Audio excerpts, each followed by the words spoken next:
Good evening, everyone. It's my distinct honor and privilege to welcome you all to the technical session of the second Global Conference on Literature, Rights and Resistance, GLRR 2026, under the Global Literature Conference and Conclave of 2026, organized by the Center for Development of Intellectual Property and Research in collaboration with the Poetry Foundation and Amazon Kindle. This conference stands as a powerful global platform that brings together scholars, researchers, writers, activists, and policymakers to critically engage with the intersection of literature, human rights, resistance, and social transformation. This technical session today is particularly significant as it showcases research, critical insights, and diverse global perspectives on pressing socio-legal literary issues. Each presentation reflects rigorous scholarship and deep commitment to advancing discourse on justice, identity, freedom of expression, and resistance narratives across cultures and jurisdictions. Before we begin, let me briefly outline the structures of today's technical session. Each presenter shall be allotted with 6 minutes to present their research. This would be followed by 1 minute for question and answers. Like overall, 6 minutes would be provided, which means the presenter will be getting 5 minutes and 1 minute's question and answer. So I kindly request all the presenters to adhere to the time and to ensure the smooth flow of the session. Specifically, a note to all the participants, those who joined the main link immediately, they should share your presentations, keep their presentation loaded, and also keep their eye on the chat box. Now, this session would be chaired by one of our colleague, Mr. D.S. Mandal. He would be joining in some short hour. We would be starting the session, and it's our honor to have guided and reaching this session with the discussion. So, our first presenter is Kanak Agarwal. So I'm welcoming Miss Kanak Agarwal. Thank you, sir. Kindly unmute yourself, Kanak. Hello, sir. I'm audible. Yes, you are audible. Kindly, you are not visible. All the presenters have to be audible and visible. Okay, sir. Give me 1 second. S-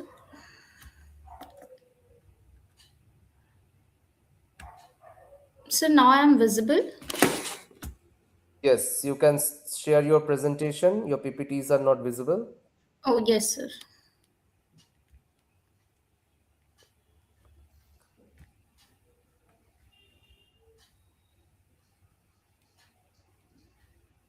Sir, is my screen visible now?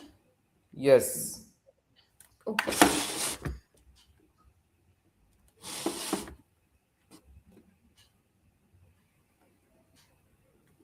you can start. Sir, is my PPT showing to you? Yeah, it's visible. You can start. Okay, thank you, sir. Good evening, one and all present over here. My name is Kanak Agrawala, and I am a student at Birla Global University, Birla School of Law, Bhubaneswar. Today, I am presenting a paper co-authored by myself and Apurva Behra, though I will be the one presenting on behalf of both of us. Our paper is titled Copyright and Intellectual Property in Literary Works in India in the Digital Era. It is truly an honor to present this at the second Global Conference on Literature, Rights and Resistance, a platform that celebrates the connection between law, literature, and justice. So let us begin with the introduction of my research paper. Is the idea is very simple that when a creator or a writer creates something, whether it is a novel, a poem, or an academic paper, that creation is not just word, or it is just not on the paper. It is their labor, their imagination, and their intellectual contribution to the world. Copyright law exists to protect exactly that. In India, this protection is governed by the Copyright Act 1957. It covers literary work from books and article to digital content. As we all know that our India is now in a very digitalized form, working, and ensures that creators have control over their work and how it is to be used in the literary work. But here is the challenge: we live in a digital world now, and that changes everything. So our research problem here is lie that the digital era has completely disrupted traditional copyright system, and our research identified three major problems at the heart of this disruption. The first one is digital piracy. Unauthorized copying and sharing of literary content has become widespread and very difficult to control and manage. The second was in online publishing platforms. This platform operates across borders, making enforcement of copyrights laws an extremely complexity. And the third one is perhaps the most pressing issue of our time, that AI generated content. Who owns something created by artificial intelligence? So it is the developer, or it is the creator, or it is the user, or it is the company which have created that artificial intelligence app or website, or does it belong to no one? Our current law simply does not have a clear answer to this question, and these challenges create legal uncertainty, and that certainty hurts the creator most. So the research objective is this: we have created with this in our mind, and our study has four clear objectives. One, to analyze India's existing framework, copyright framework, which we have now. Two, to examine how digital technologies are affecting literary work in India now. And the three is to evaluate whether India's law are in with international standards or not. And the fourth one is to identify the gap in the law and suggest practical reforms. Our research methodology is based on the doctrine legal research, meaning we carefully have studied how legal text and authorities have sources. Like primary sources included the Copyright Act 1957, its 2012 Participant, you amendment. can move to the solutions. Okay, sir. Okay. Sir, will I skip this concepts and legal framework? Yes, you can skip this. Okay, sir. To conclude, copyright is not just a legally formality, it is the backbone of the creative freedom. It is what makes it possible for writers, scholars, and artists to invest their time, talent, and energy into creating something that is important to them and that is important to the whole world, to make and give a very much good outcome that will help all the peoples of the world to uh, technologically develop and to develop themselves personally. But our research shows clearly that India's current framework, while strong in intent, has not fully kept pace with the challenge of the digital age. The gaps are real and the need for reform is urgent. We need laws that speaks the language of today's technology, laws that protect creators in a world where content travel at the speed of a click. And because we protect creators, we protect creativity itself, and when we protect creativity, we protect our culture. So that's from all my side. Thank you for this platform, for giving me this opportunity. Okay, participant, I have one question for you. Specifically, when you looked into the Copyrights Act, the under the definition of authorship, like who is the author, there is Yes. clearly mentioned that a person can only be a author, and that person implies a human being, a living creature. It's not like a like robot or like any artificial person is qualified for that person criteria. Yes. So if all these things are already defined, and like for even the AI generative works, with the work which are being generated by the artificial intelligence, even in the literature, artistic, or any LDMA works. So we the Indian context, not only in Indian context, in many developed countries also, in UK, US, if you go into and check, so the generator, the prompt giver are provided with the copyright. So everything is already in a well sorted manner. So where is there any loophole in the law? Sir, my saying in that is that it is good that uh, like we are, if we are making anything, we are only copying from the AI. We are not doing something from our mind, and that is not like copyright is something we use our creation, we use our intelligence to make the output. And if the prompt giver is the copyright holder, then sir, in India also, it's not in the law till now how technology will help the copyright owners to protect them. So, Miss Kanak, like there are a number of cases in the Western, also in India, like even the compilation is like can be provided with a protection, if you know. There are one of the case I can suggest you for further readings. There was the case where a mere compilation of let's say just a collection of contact details, just a contact book, let's say. So the person, what he did, he just compiled it in a ascending order in order to find that contact list in a proper way.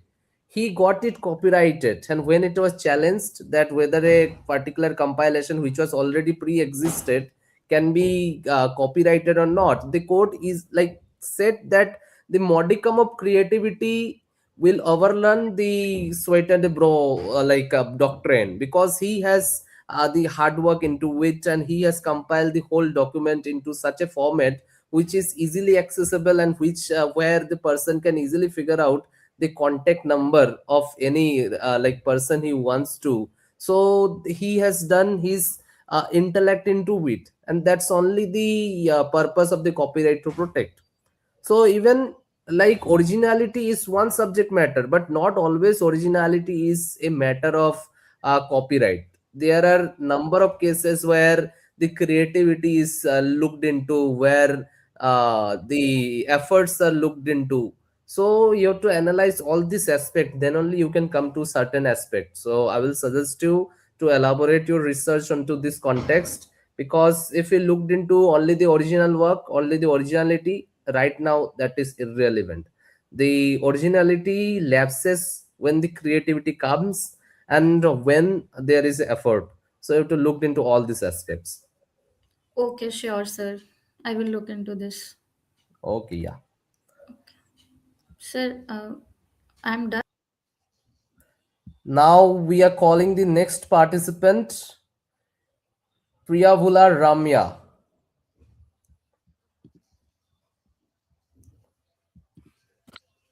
Yes, sir. Is my voice Kindly. audible? Yeah, you are audible, but you are not visible. Yes, sir. I'm turning it on.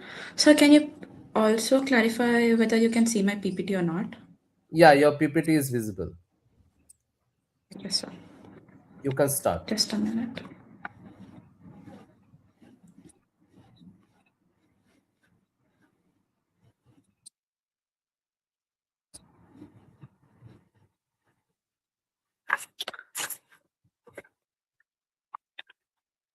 Yes, sir. Today I'll be talking about, and basically my research is about what is the dignity and how the dignity of the prisons is not recognized by many of the people who are outside. And my research paper basically talks about or argues about that a prison must be a global classroom of iron. It should be a place where we study the failures of our past to build a better future. And the main theme I just want to argue in this paper is about how we can move from warehousing of the prisoners to their restoration. And I am from Nalsa University of Law, and my name is Ramya. And starting with the themes, I just wanted to start how the humanity will not be shown to the prisoners whenever they start entering into prisons. First, before starting, let's start with a question. We have to question ourselves that whether a person loses their humanity the moment they enter a prison cell. But when we see the same thing from a human rights perspective, the answer is no, because we must recognize that while a court of law has the power to restrict a person's movement, it does not have the authority to strip away their soul or their status of a human being. That is why law may take away a person's liberty, but as a punishment, their fundamental right and dignity should not be taken away.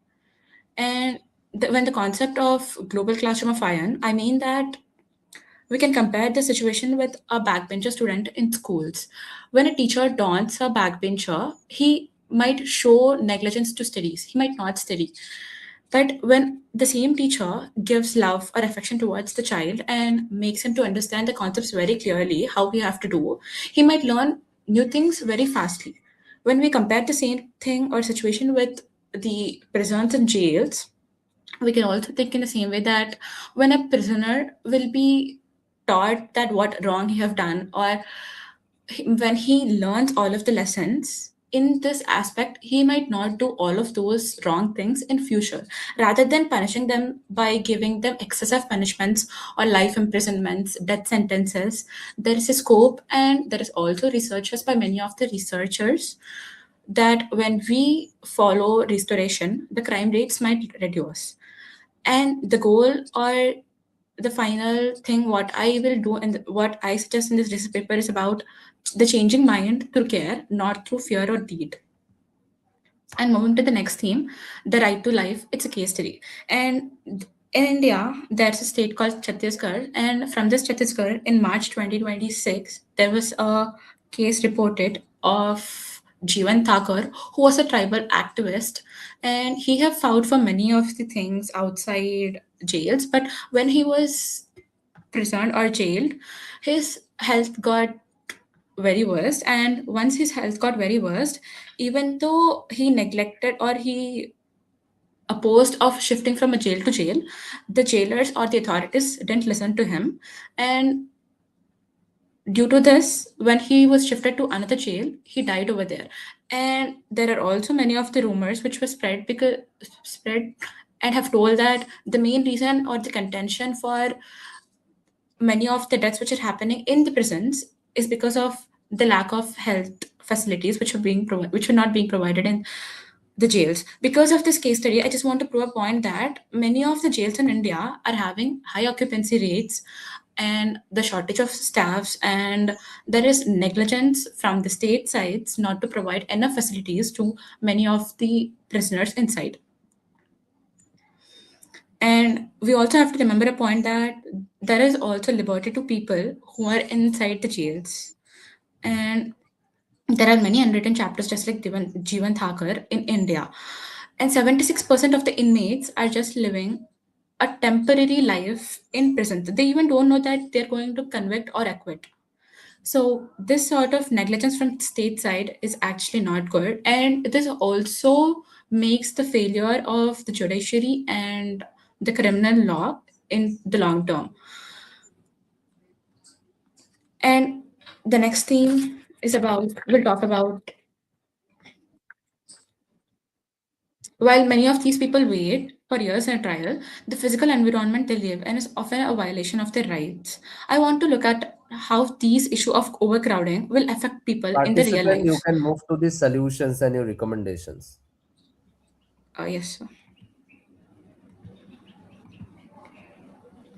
And the recommendations which I have to do after reading many of the reports like Indian Justice Report, Prison Statistics of India, NCRP portal websites, and I have come to a conclusion like even prisons are also human beings who will be inside the prisons. They also should have recourses like to get educational facilities. Though there are educational facilities being provided to prisoners, it is just on the paper. It is not being seen in the real life. This should be admitted and this should be followed by the state so that it will also help prisoners who are staying inside, and this will also reduce the cost for the state. And the Jeevan Thakur case which we have seen will highlight us that though prisoners are losing their rights, they should not get a worst system of losing their health, because everyone's health is a health.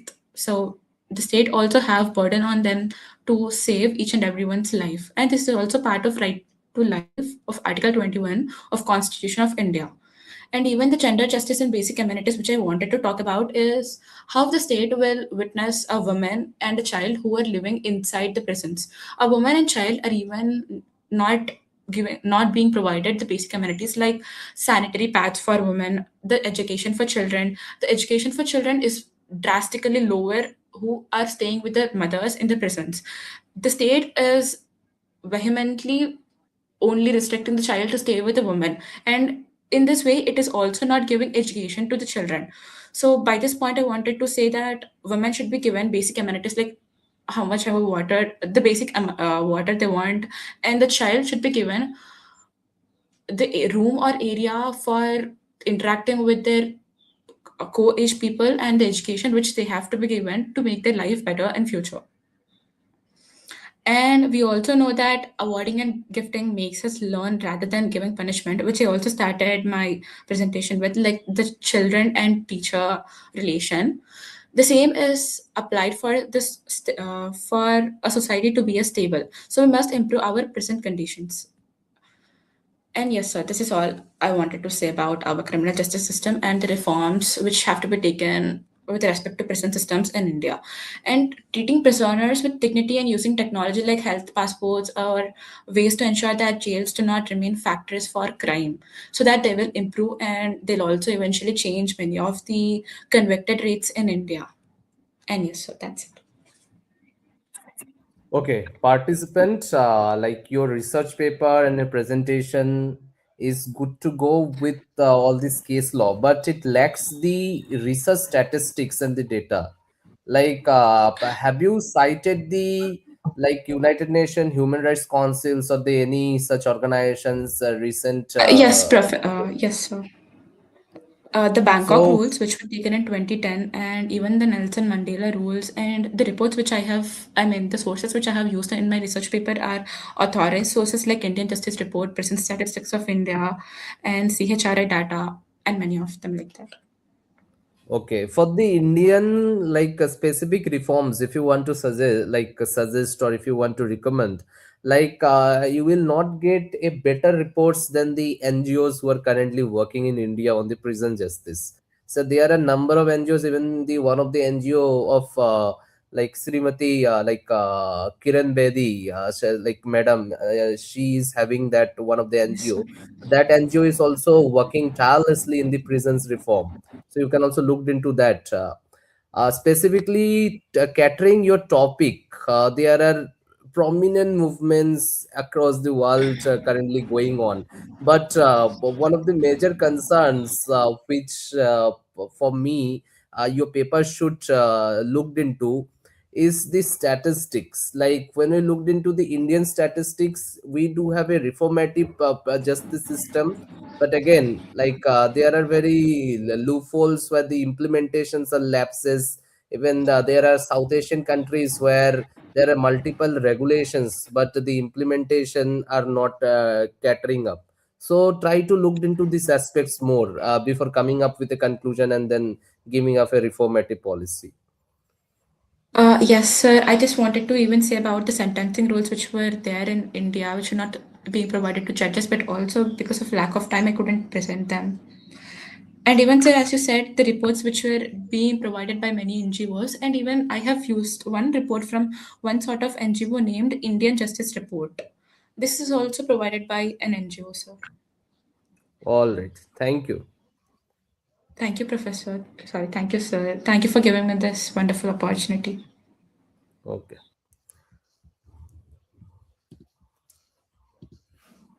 now the next participant and presenter is Bhavya Singh.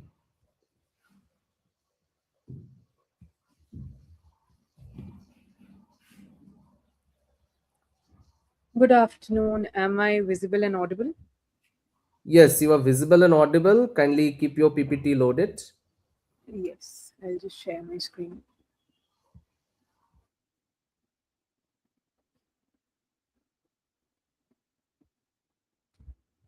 Can you confirm if my PPT is visible?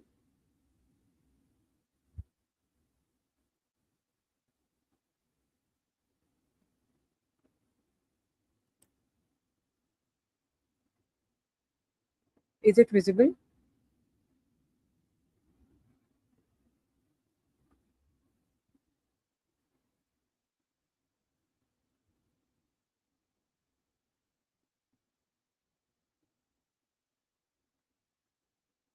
You can Can I get a start. chat?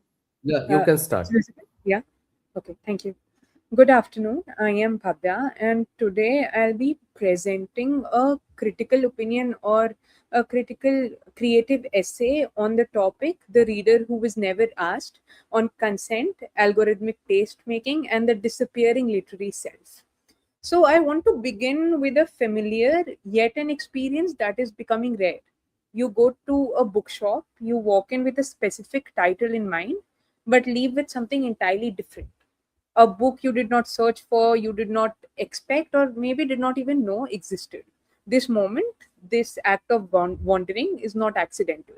It is one of the most potent intellectual freedoms we possess. What I argue today is that this freedom is being quietly restructured.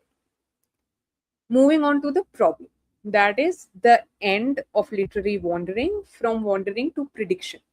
Now, digital reading ecosystems, whether Kindle, Goodreads, or any online marketplace, are built on algorithmic recommendation systems. They promise personalization and efficiency. But beneath this promise, there is a structural shift. We are moving from self directed discovery to pre structured consumption. So, what I try to critique in this essay is that algorithmic systems transform reading from an act of self making into an act of consumption, producing a reader who's autonomous but is never really consulted. Moving on to the theoretical framework that I've applied in this essay, that is reading as autonomy and interpretive co creation. We need to fundamentally revisit what reading actually means. Wolfgang Iser's The Implied Reader or the Reader Response Theory says that meaning is not fixed in the text, but it emerges through the interaction. It contains some gaps that the readers fill with their imagination. Stanley Fish furthers this and says that the meaning is shaped by the reader, their background. So the reading is not something that extracts meaning but produces meaning. And this depends on the unpredictability which algorithmic systems are trying to change. Now, this unpredictability is sustained by serendipity, the ability to encounter what you were not looking for. Now, how does this algorithm mechanism work?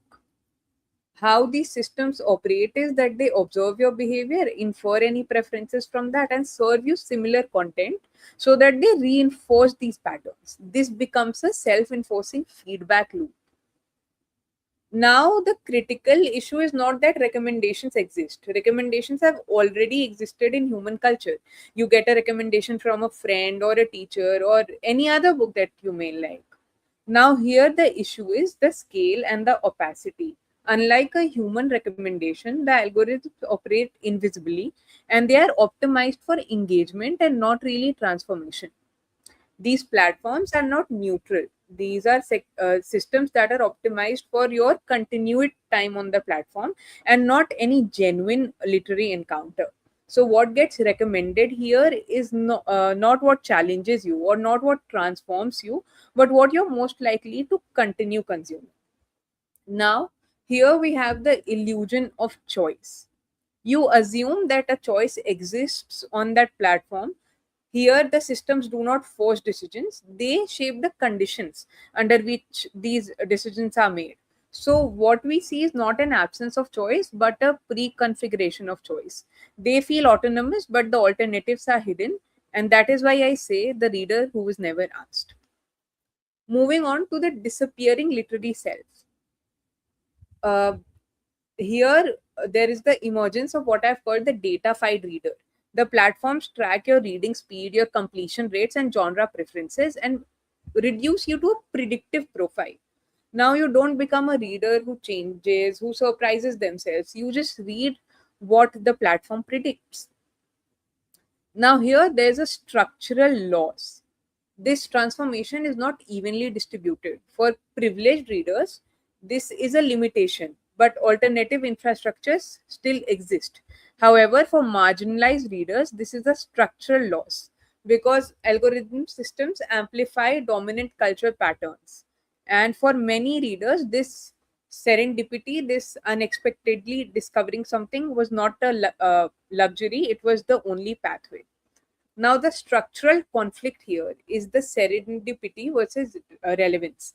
Virginia Woolf said that the reader's first responsibility is openness. Now, here, when your encounter beyond expectation moves to the confirmation of expectation, you're not really changed by the reading. The systems minimize this uncertainty, and the most meaningful literature is often the least predictable. Moving on to the counter argument, yes, algorithmic systems have increased access, but we must distinguish access from autonomy, discovery from self directed discovery, and convenience as freedom. More choices with a pre filtered system do not expand freedom, they simulate it. Moving on to the conclusion, let me end with a reflection. What is at stake here is not just reading habits, it is the conditions of becoming a reader. We are moving through curated systems, and what is lost is not just a book, but a version of yourself that might not have been transformed by a book you never encountered. That is the reader who is never asked. Thank you. Okay, so participants, it was pleasure or to have that such topic into this presentation. I can just recall some of my discussion in like India AI Impact Summit when I was invited as a panelist there. Like I had some of the discussion with one of the delegate from Estonia. Like according to them, they had implemented AI system into the educations like half a decades ago, but now there are a number of problems even the students are facing, even the kids are facing, that their intelligence has stopped growing. Like they are students or the kids, they are not using their brain to even solve a minor problems or the issues. Now the question here, it's not about how effective we look into and uses the digital devices, but it's how effective we can keep our intelligence grow with the help of these devices or the application. Now, to your topic, it is pertaining to see that the sensitive data or the digital personal data, which all these giants, let's say, let's say you were talked about the Amazon Kindle, that they are using it. Now how we can ensure like those sensitive informations or the user preference information in a legal terminology are kept in such order that it does not curate with such loops which is hampering our choices rather than imposing the choices from those platforms. So you should look into some of the policies in European Union. We are having many policies regarding the users' preferred choices based application, and also like in GDPR also we are having policies regarding it. I will suggest you to look into it. Recently, the India has implemented DPDPA, Digital Personal Data Protection Act, but there are implementation lapses also. There are certain thing like you the point you had reflected, the users preference or the data choices which are being taken, the sensitive information which are taken. So there are no laws that these information should not be used against the user itself, just to give them a imposed choice. So I will ask you to work into this segment and to make your paper with those statistics and reliable policies which already our various countries are having. Yes, as you rightly mentioned, even the GDPR has an opt out mechanism. However, that is not implemented into Indian laws yet. However, the KS Puttaswamy judgment, when talking about the right to privacy, did talk about the self determination of the right to privacy. So, yes, I would definitely add that. Thank you for your suggestion. Okay, all right, thank you.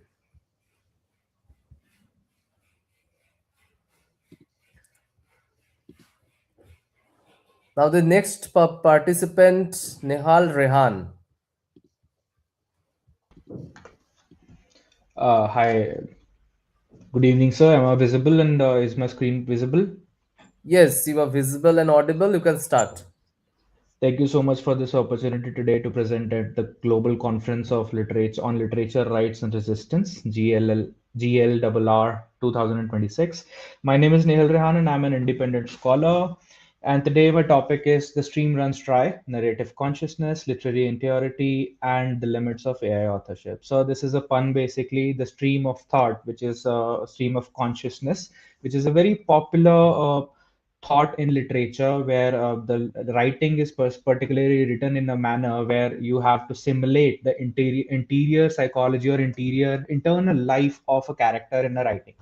So the core question of this study is to can artificial intelligence generate narrative consciousness? And to achieve this, I have particularly staged a stress test for the AI written and generated text, where the AI written text is posed against the original, authentic, canonical literary text by primary and the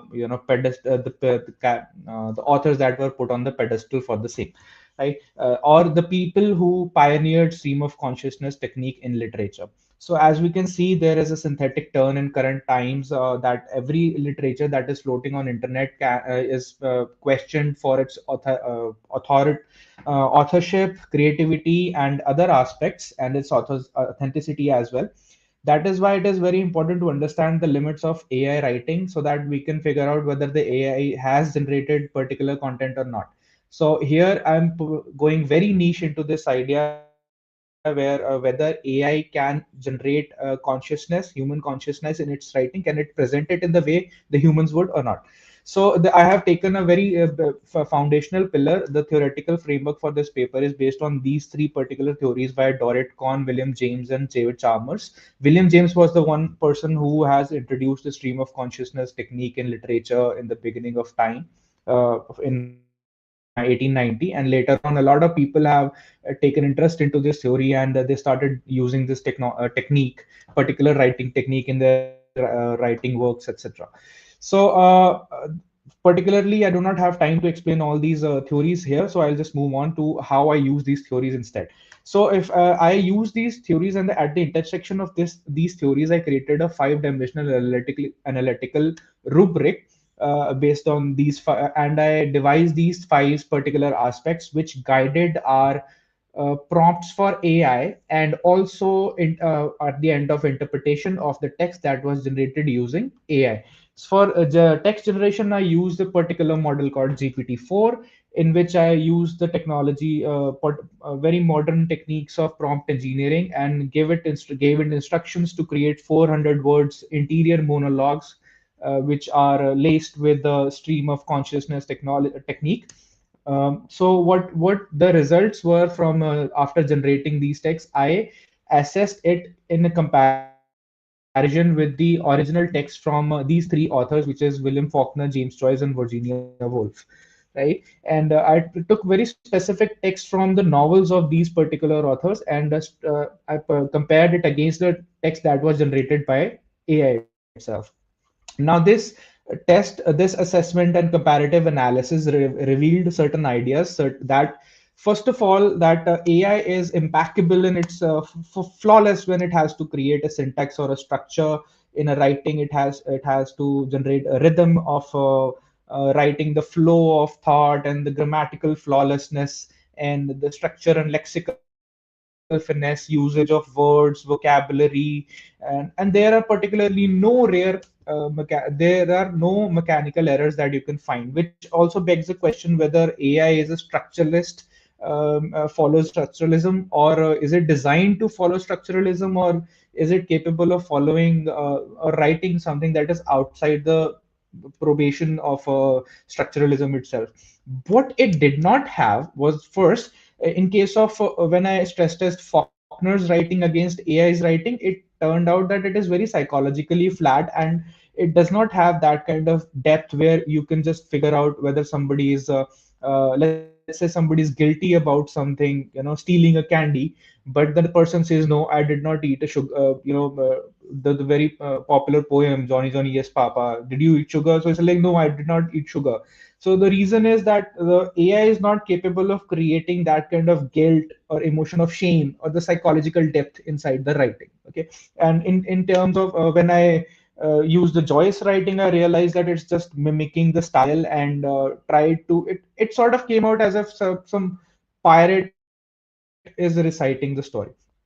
Okay, so I'll just move on. And in the case of Wolf, I realized that there are certain techniques which Wolf specifically use, such as flashback, which is very popular in movies as well. If there is a sensory clue, for example, somebody touched the shoulder and you went back in time, thinking about, okay, this could have, you come back, snap back to present, and something was happening in your past. So a lot of back and forth into the time. So that is particularly a sensory clue that AI was not able to generate that well properly. And the next thing is why it is important to understand that AI is a pastiche machine, which means that it is a blank parody or a dumb machine. It cannot generate consciousness to at par level, and that was a consideration. It was taken when I was writing this paper, and it was considered that AI does not have consciousness. So what it does it have? Does it have the ability to replicate the current consciousness? At least its narrative segment, narrative technique, which is used here. So three things that are very important to understand. First is the pastiche element, and the second one is the qualia. The AI can never have the subjective eye that every human being and every writer has. Third thing is that narrator and reader has this unsaid understanding of information that is not written in the text. So, for example, a historical background. So, if a novel written is 1984, somebody might know, okay, 1984 looked like this. So that might not be written in the text, but somebody might have that understanding already to make the interpretation better. But A cannot do that. So here the limits of this kind of research is simply that AI is ever evolving, and in future the study can reveal Participant much. move to the solutions and recommendations. So basically, the recommendation is that I have just these are just basically it was a philosophical inquiry, and it revealed that stream of consciousness is a particular technique that will remain irrevocably human, but yet syntactically it can, and structurally AI can come closer to human beings. So my recommendation is that we might invest more into digital research into of the corpora of literature and text, such as techniques like digital scanning, text analysis, topic modeling, phenomenological analysis, or quantitative network analysis of a large amount of text, so that we can reveal whether AI is capable of generating very specific elements of consciousness or not. Okay. And second reason is that it will always remain a stochastic parrot. That means it is a probabilistic model. So if I gave it a prompt right now, and the next prompt will not, and the next response will not be same for the same prompt. So what we need to do is train the models better. That is one conclusion. And lastly, the subjective eye will always be missing. So we need to train the AI models in a way so that it can learn to replicate the narrative consciousness writings better. Thank you so much. Okay, Rehan, I have one question for you in a like very quick sense. Specifically, when you talked into the language models, the first and foremost prompt which are provided to them are to remember things. Like this is what we are feeding it. You are supposed to remember, and then you are supposed to consequently generate the responses as per those. Uh, but as you well mentioned, if we give the same prompt and the same feed, if you feed the two different language models, then both the outputs will not be same, and even the language output or the style of writing will not be same. So what is your take on how we should come up with the minimum lapses over that heterogeneity of the literature, which is the outcome of the artificial intelligence? All right, so thank you so much for your question, sir. There are three reasons here. First of all, I used a GPT-4 model here. We have Sonnet, we have Claude, we have the various other models that can be used, and each one of them will bear different results. All right. So the reason is, even if I keep the prompt same in the Chat GPT, in the GPT-4 model, both times if I'll run the same prompt, the result will be different. It will be linguistically different, even when the meaning of that result could be similar. Semantics could be similar, right? right? That intention of the written content to deliver a certain meaning might remain similar. It is based on the prompt and the command and the direction that I'm giving the AI to. And first, the reason is that AI is a probabilistic model. So if it says apple right now, and the next time it might not say apple, it might say orange. For the same, if I say fruit, it could be any fruit. So right now the probability is landing here. The next time the probability will land there. So it is a stochastic model. Now, how can we reduce this? The only thing is that the more access to information the AI has, the more trained it will be.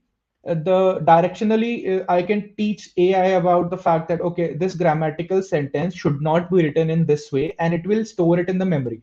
There is a very particular technique called memory palace, and we can utilize that particular technique here to retain all the information in one place and say access this information every time you have to generate a text. It can be very powerful technique in areas like law or corporate areas where you have to create policies as well.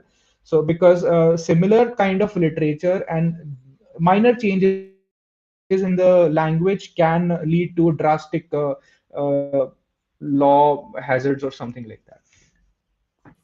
Okay. All right. Thank you for your presentation. Thank you so much, sir. Thank you so much. Now the next presenter is Angel Lamba. Yes, sir. Kindly share your PPT. Yes, sir. 1 second, sir.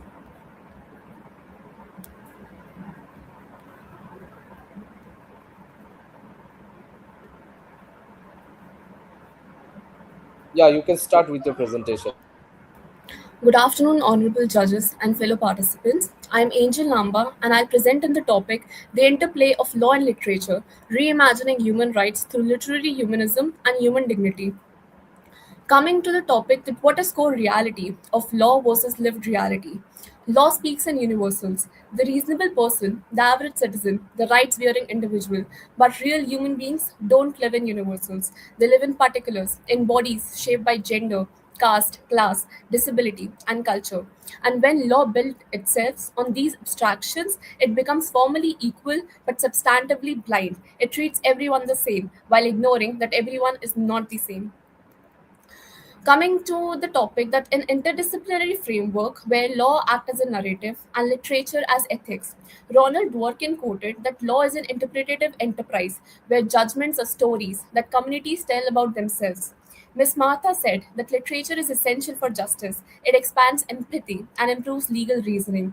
And James Boyd White quoted that law is a form of storytelling and rhetoric where meaning is never fixed or neutral, it adapts.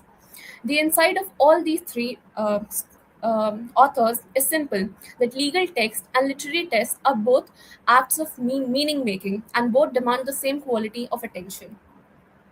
Coming to what is crisis of abstract universalism. The subaltern is not simply the poor or the oppressed. It is the individual whose experience cannot be translated into dominant discourse. There are several topics that we can see. The first is that UDHR, that is Universal Declaration of Human Rights, and ICCPR, that is International Covenant on Civil and Political Rights, promise universal rights, yet there is selective enforcement of these rights. Second, Western Enlightenment roots embedded epistemic bias into the rights discourse. Third, we can see that there's Israel, Palestine, and Iraq wars going on. There are laws, but indignity and death continues. And the fourth point is that there's procedural justice that enables delayed and unequal access to rights for all the people who need it. Coming to the point of what is a new conceptual framework from literary to terrestrial humanism. Terrestrial humanism means it is a shift from universal rights handed down from abstract principle to situated dignity, built from the ground up. It rests on the three pillars of contextual interpretation of law, narrative empathy in adjudication, and genuine cultural pluralism in how we define and apply these rights. Literature also acts as a moral archive of law, and literature shows us exactly how this works. Miss Solis Gulag Archipelago is a legal testimony that no court would accept, but it changed how the entire world understood state violence. The Dalit literary tradition and writers like Toni Morrison give us a counter archive. They hold what dominant legal memory chooses to bury. And in Indian jurisprudence, Justice Chandrachud's opinion are powerful precisely because they read constitutional rights through lived social realities, not just precedents and doctrine. And there are further threats to this humanistic justice. We are living through a digital transformation that is quietly dismantling the foundations of humanistic thinking. The attention economy reduces human dignity to engagement metrics. Filter bubbles narrow our moral imagination, the very faculty that justice depends upon. And algorithmic systems are now making bail decisions, sentencing recommendations, welfare determinations, stripped of context, of story, of the person sitting in front of the court. The digital subject is a data point, not a human being with a history who has suffered. There are three solutions that we can look forward to, which is human centered justice. First is legal education reform, which basically tells about that there should be mandatory literature, philosophy, and social science in law curricula and even other curriculums. Second, constitutional interpretation, which basically means that one should adopt a narrative constitutionalism, where it means that they should read rights through lived stories, not just doctrine. They should see that people have suffered and they should provide a solution to the suffering. Third is human centered justice, which basically means that there should be judicial reasoning, must account for the full humanity of the person before the court. Coming to the conclusion, justice begins where abstraction ends. Law without imagination is administration. Literature without law is sentiment. Together, that the closest humanity has come to justice. At last, I'll just like to quote one line that law is not a machine. It is the conversation between a society and its conscience, and literature keeps that conscience alive. Thank you, sir. Okay, participant, I don't have any question for you. Just a slight recommendation. You should incorporate some of the conventions, international conventions on your paper and the standing committee reports of United Nations for Okay, having sir. some of the statistics, research Yes. statistics. Okay. Thank you, sir.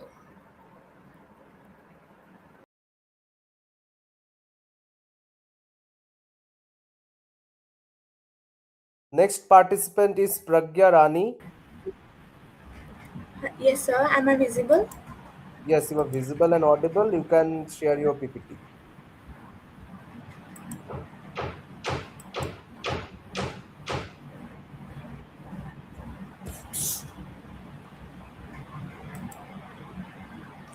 Yes, sir. I hope it's Yes, your visible. PPT is visible. You can start. Yes, sir. So, good afternoon. Myself Pragyarani Patro, and today I'm presenting my research paper on women's writing and literary resistance. So, this topic explores how women used literature as powerful tool to challenge oppression and express their identity. Moving on to the next slide, we have on an introduction that literature has always reflected society, but it also has the power to change it. Women's writing plays an important role in challenging patriarchal systems and breaking silence. Through writing, women express their experiences and connect personal struggles with larger social issues. In this way, writing becomes both personal and political. Going on to the next slide, the main objective of my research is to understand how women's writing acts as a form of literary resistance. It focuses on women to reclaim their voice, their identity, and the space in society. This study is based on feminist and post colonial perspectives to analyze power structures and inequality. Going to the next slide, I need to explain the literary resistance. What is literary resistance? So, literary resistance means using literature to challenge oppression and injustice. It questions systems like patriarchy, inequality, and cultural control. Women's writing gives voice to those who were historically silenced. A key idea here is that a personal is political, means personal experiences reflect larger social realities. Going to the next slide, I want you to know about the historical background. Historically, women were excluded from education and literary spaces. Many women even used their pen name to publish their work. Their writing often focused on domestic life and inequality. With the rise of feminist movements in 19th and 20th centuries, women's voices became stronger and more visible. So the theoretical framework of my researches include two researches. The two theories. The first one is the feminist theory, and the second Participant, one your is the slides are not post-colonial moving. theory. Your slides are not moving, participant.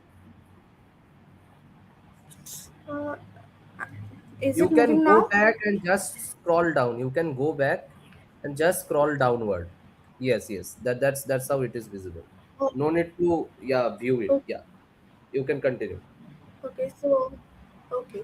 So the research is based on two major theories. The first one is the feminist theory, and the second one is the post-colonial theory. First, the feminist theory focuses on gender inequality and challenges male-dominated areas, whereas the post-colonial theory studies marginalized voices and highlights issues related to race, class, and culture. Together, these theories help us to understand women's writing in a broader social context. So, the key themes of my research include many several things. First, breaking silence and reclaiming voice. The second is identity and self expression. Third is the body and autonomy, and fourth includes the intersectionality. This intersectionality shows how different identities like race and class shape women's experiences. I have also included several case studies in my research paper, which includes Virginia Woolf's highlight the need for space and independence. In the same way, Isman Chogatia challenges social taboos through bold writing. Kamala Das expresses personal experiences and identity. Maheshwata Devi focuses on marginalized communities. Simon De Behavior explains how society constructs gender roles. All these writers has used literature as a form of resistance. And the next slide is social impact. Women's writing also plays a major role in social change. It raises awareness about injustice in inequality. It builds empathy among readers. It challenges the traditional norms and beliefs. Today, digital platforms like blogs and social media have made it easier to share women their voices globally. To conclude, I would say that women's writing is a powerful form of resistance. It transforms silence into expressions and challenges dominant narratives. It promotes equality, identity, and empowerment. Even today, it continues to evolve and contribute to social change. With this, I'd like to end my PPT. Thank you.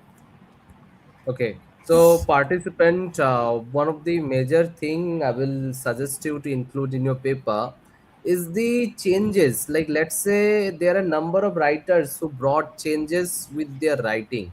There are a number of movements which started from the writing, from the narratives. So, like I will suggest you to incorporate such of the feminist literature or the feminist works, how it transforms into a mass movement and how literally it changed how everything has been changed from policy to the government adaptations. So one or two such type of case studies I will suggest you to incorporate in your paper. Sure, sure. All right, thank you for your presentation. So the next participant is Asprit Kaur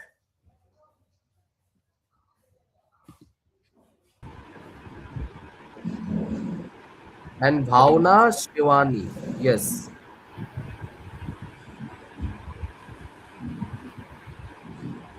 Good evening, sir. So we are two presenters. The first, my co-presenter Bhavna Shivani will start, and then I will take over.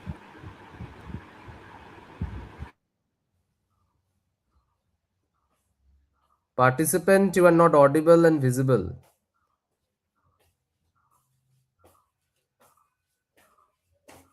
Bhavna, you are not audible and your PPTs are also not visible. You are not Yes, sir. audible. Kindly unmute. Yes, sir. She is just hearing the screen.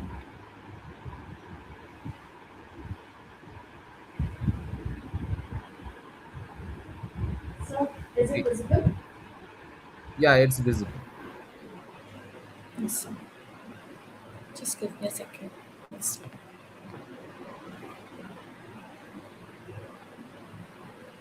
Okay. So, good afternoon, everybody. I'm Bhavna Shivani and my co presenter Rashpreet Kaur. We are going to present our essay titled Two Ways of Knowing Literature as the Epistemic Bridge Between Traditional Ecological Knowledge and Western Science. I want to begin this presentation by putting forth a question, rather an imagination in front of you all. So imagine two experts standing at the edge of the Sundarbans. One carries a GPS device, a field journal, and a doctorate from a Western university. The other carries no instrument at all, only 70 years of watching tides, reading clouds, and listening to water. Which one knows the forest? Our paper argues that this is not a rhetorical question.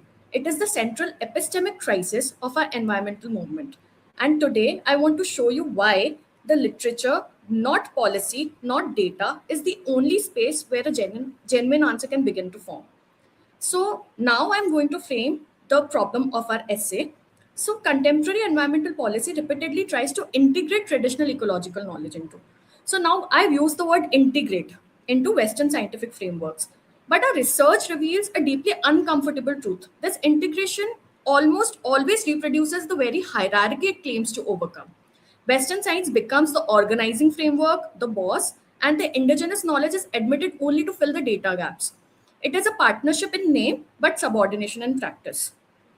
Now, consider the fact that indigenous people manage only 22% of the world's land, yet they protect approximately 80% of the planet's surviving biodiversity.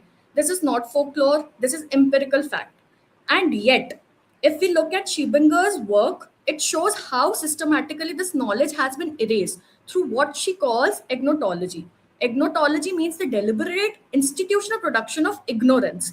When Carl Linnaeus imposed his binomial nomenclature on the natural world in the 18th century, he didn't merely organize biology, he erased every pre existing indigenous classification system, reducing centuries of knowledge to mere folklore. So, where do we go from here? What do we need to do? Our paper draws on cultural theorist Homi Bhabha's concept of the third space, but we extend it beyond its original cultural political framing into the domain of environmental epistemology. Bhabha's third space is not a compromise, it is not a polite middle ground where both sides give something up. It is a site of productive instability where two epistemological systems collide and from that collision generate meanings and possibilities that neither could produce alone. Our central argument is this: literary narrative is the best available technology constructing that third space. However, we do acknowledge that the playing field is not level. Western scientific institutions have had government backing, massive funding for centuries, but indigenous knowledge systems have been actively and violently suppressed. So, third space that ignores this asymmetry is not liberation. It is a prettier version of the same old hierarchy. Effective environment literature must do both. So now I'll pass the mic to my co-presenter and she'll continue. Okay, so moving on, the second concept that is anchoring our argument is Rob Nixon's slow violence, that is a gradual, cumulative, and invisible destruction of indigenous ecological knowledge that happens not in the southern disaster, but across generations. Think about what this looks like. A grandmother's knowledge of medicinal plants goes untransmitted because her granddaughter was taught in school that it is called superstition. I would be highlighting using two case studies how this scientific reporting cannot capture what literature can capture.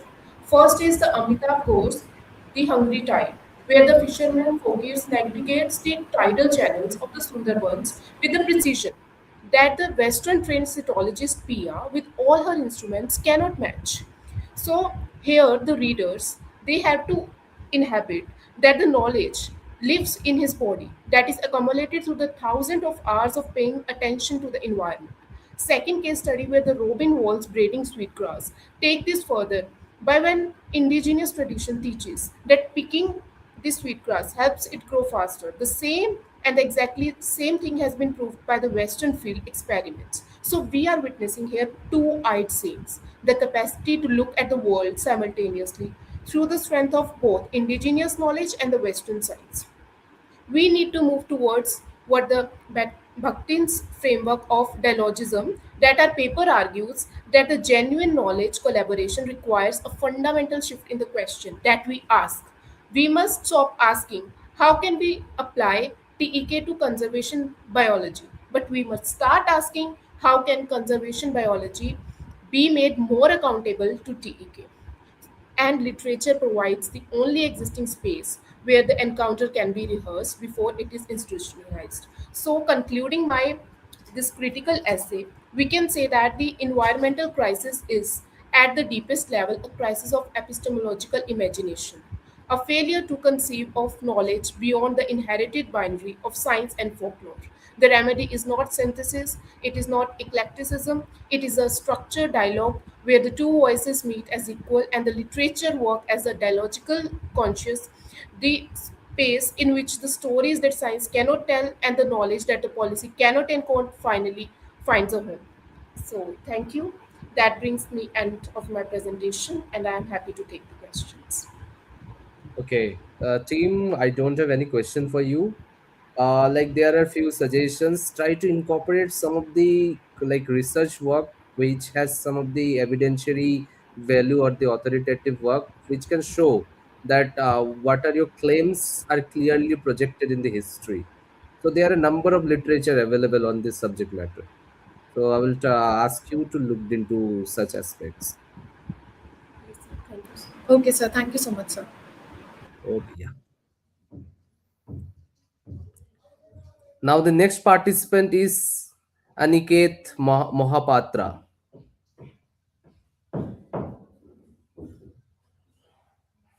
The participant, kindly unmute yourself.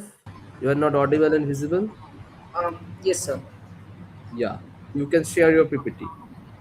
Yes, sir. I'm just sharing.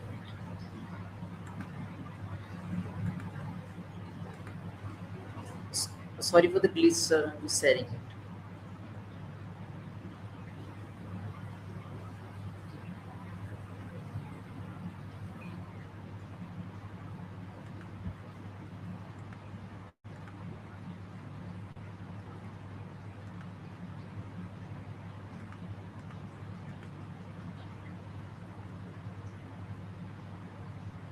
So, is my screen visible? Yeah, your screen is visible. All the participants, kindly keep your PPT loaded without any delay. Um, Yes, you can um, start. Your PPT is visible. Good afternoon, everyone, respected judges and my dear fellow participants. Myself, Aniket Mahapatra, I'm a student in Nalsar University of Law, Hyderabad, and the topic of my presentation is ecological conservation and spiritual beliefs, doing a comparative study of India and Bhutan. So this is going to be the outline of my presentation.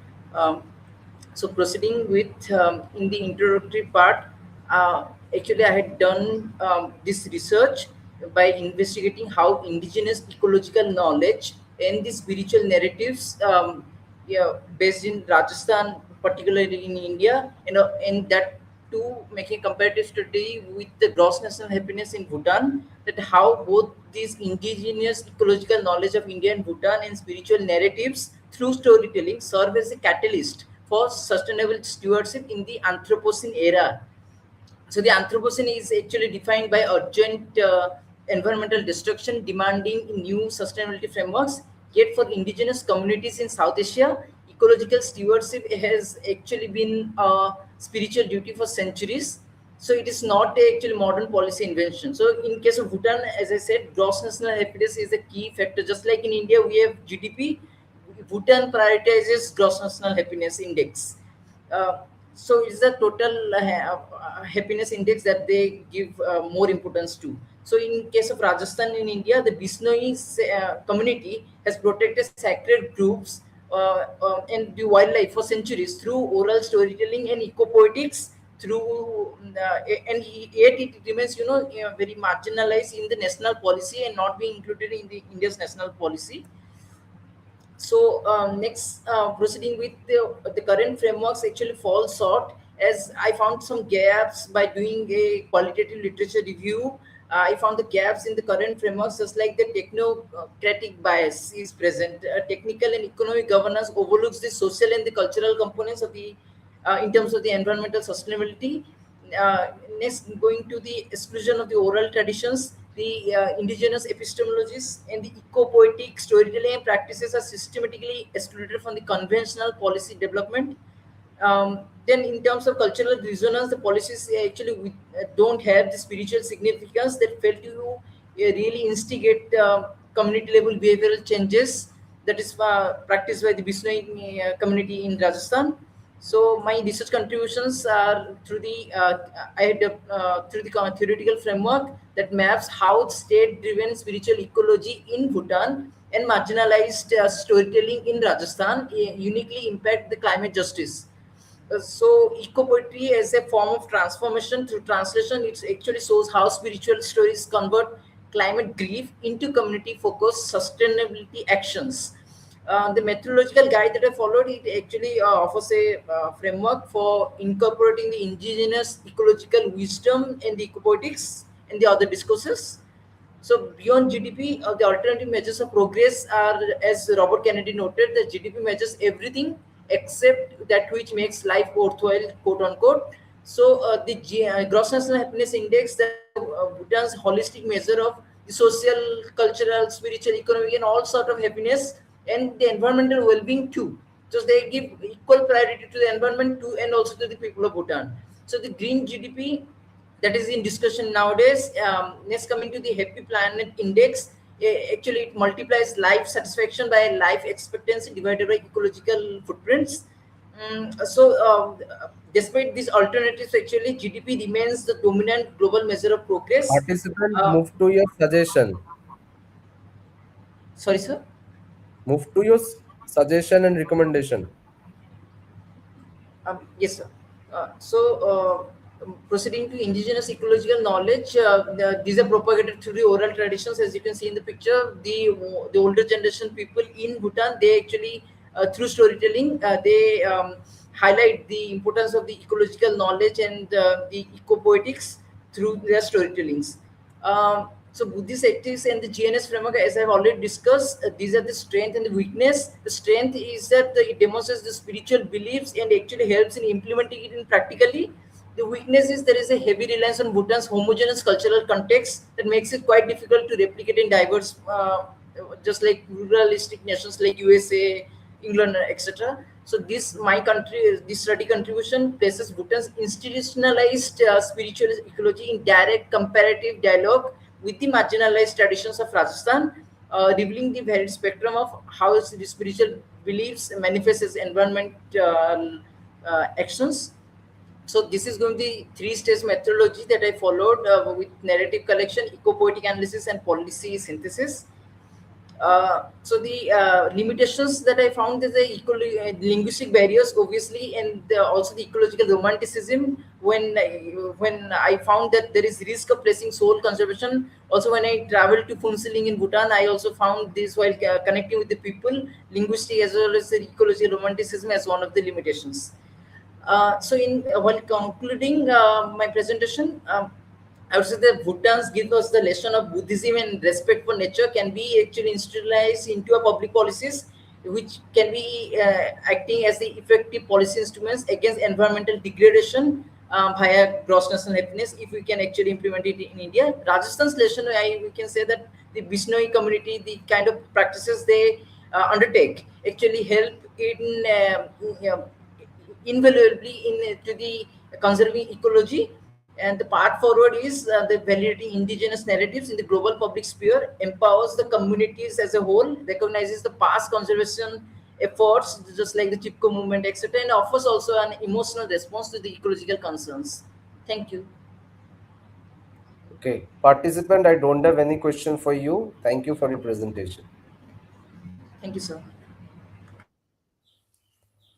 Okay, the next participant is Domling Lung.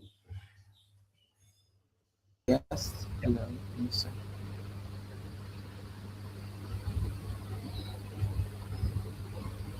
Participant, kindly share your PPT. Yes.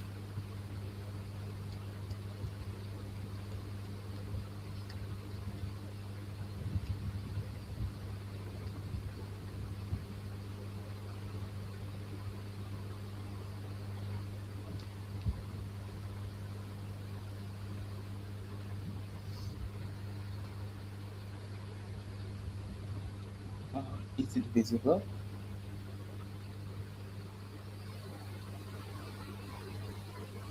Yes, it is visible. You can start now. Okay, sure. Good afternoon, sir. So the topic that I'll be presenting on is the state and the body contestations in India's transgender rights movement from 2014 to 2026. So the core research question that I'm going to address in this paper, as outlined in the abstract, is that first, how does the Indian state enforce biopolitical power over marginalized transgender bodies, and how does the transgender community forge solidarities and resistance in response to this systemic control? To understand this struggle, we must view the human body as a primary site of political contestations, as theorists like Foucault and Butler suggested. So the state governs through classification and surveillance, deciding who counts and who does not. Historically, India has disciplined gender variance through draconian colonial frameworks such as the Criminal Tribes Act of 1871 and Section 377, which criminalized the very existence of gender divergent individuals and framed them as habitual offenders. Our first major legal milestone was through the Nalsa judgment in 2014, which recognized third gender and upheld the constitutional right to self-identify. Crucially, the court rejected medical essentialism, ruling that requiring sex reassignment surgery or hormonal therapy or sterilization for legal recognition was illegal and immoral. However, we can see that this ruling has its own limitations by conflating the broader transgender identity into a socio-cultural hijra identity. The state erased the life realities of trans men and non-binary people, and this later fractured broader queer solidarity by separating gender identity from sexual orientation.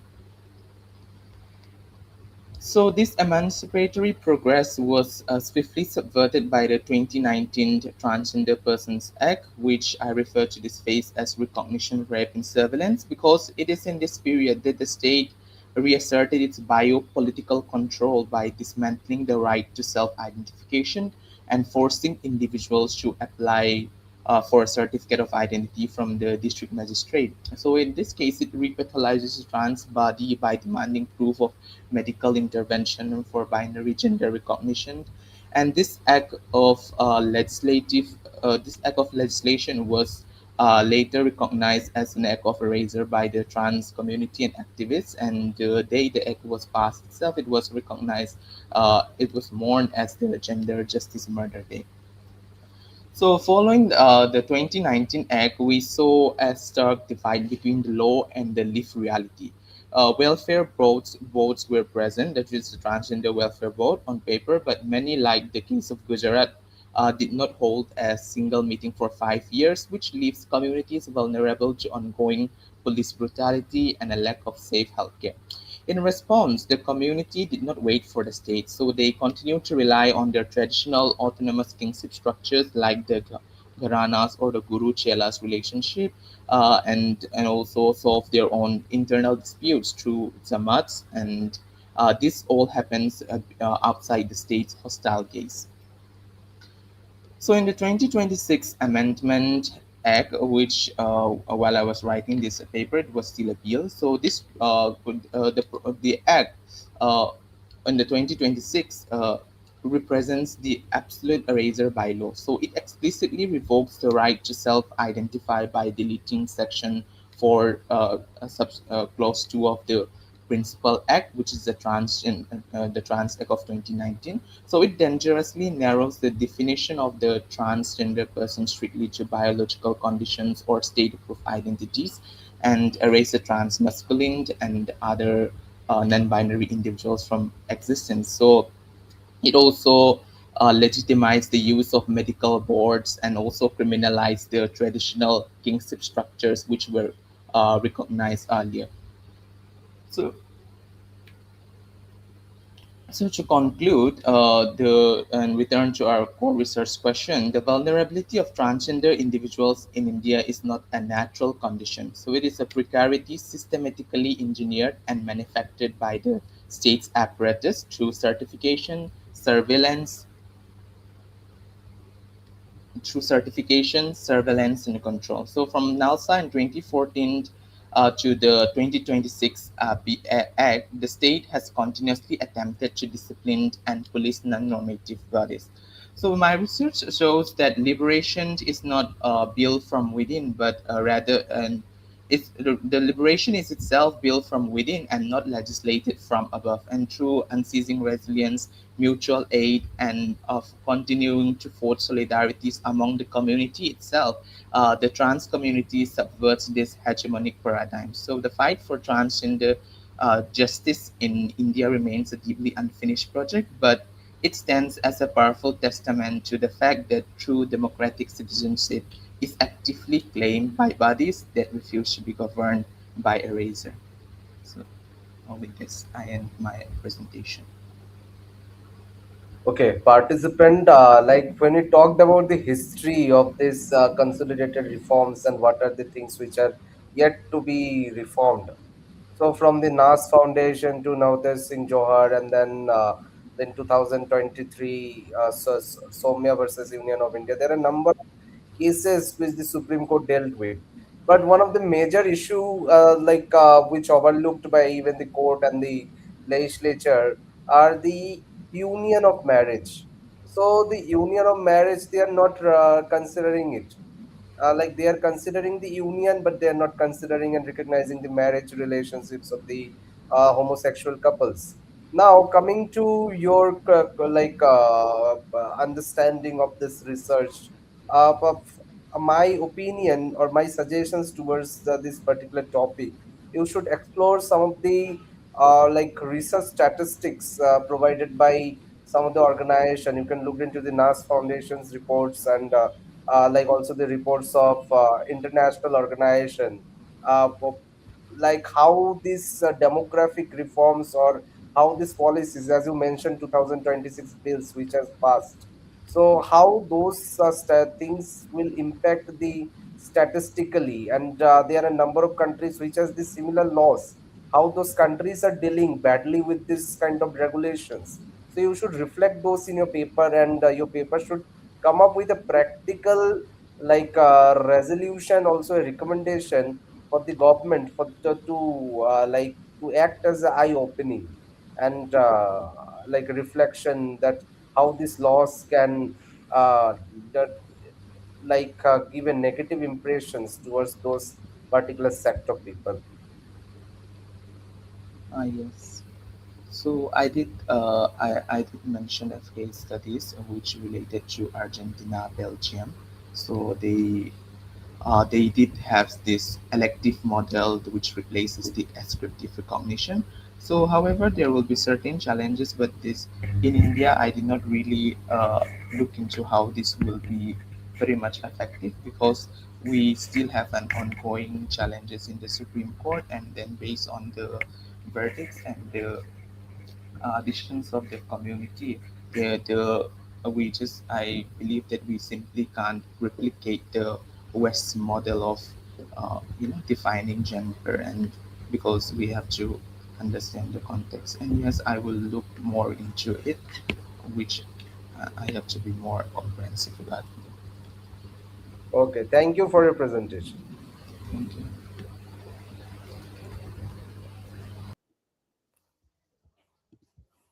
Now the next participant is Rizwan Ahmad. Yes, participant, you can turn on your camera and unmute yourself. Yes, sir. Yes. You are not audible and visible, participant. Yes, sir. Yes, you are not visible. So my name is Rizwan Ahmed. I am currently pursuing PhD in law from Manu Law School at Maulana Azad. Participant, you are not visible. Kindly turn on your camera. Okay, Yes. sir. So Yeah, my name is you Rizwan Ahmed. I am currently pursuing PhD in law from Manu Law School at Maulana Azad National Urdu University, Hyderabad. Today I am presenting my topic is algorithm authorship and literary right. Reimaging creativity, ownership, resistance in the age of artificial intelligence. So, so let's start the introduction, the rise of algorithm management. So, sir, my central question today, without saying a PPT, If AI system write a poem or research paper article, who is the author? Traditionally, authorship has always been linked to human creativity, but which tools like ChatGPT, that assumption is no longer stable. As a Roland Barthes is a most important author, is a clearly says that if the birth of the reader must be at the cost of the death of the author. So, it's my presenting this problem, the statement today. With artificial intelligence, we are witnessing something even more radical and disappearance of human author itself. The problem of a statement, the issue is not just a technological, it is a legal and conceptual. Under the Copyright Act 1957, is a clarified that protection depends on the originality and the authorship, both assumed to be human. But AI generated content raises three key problems. Can AI output be considered original? Who owns such content? And who is liable if infringement occurs? The court are increasingly dealing with these questions and their answers are not uniform.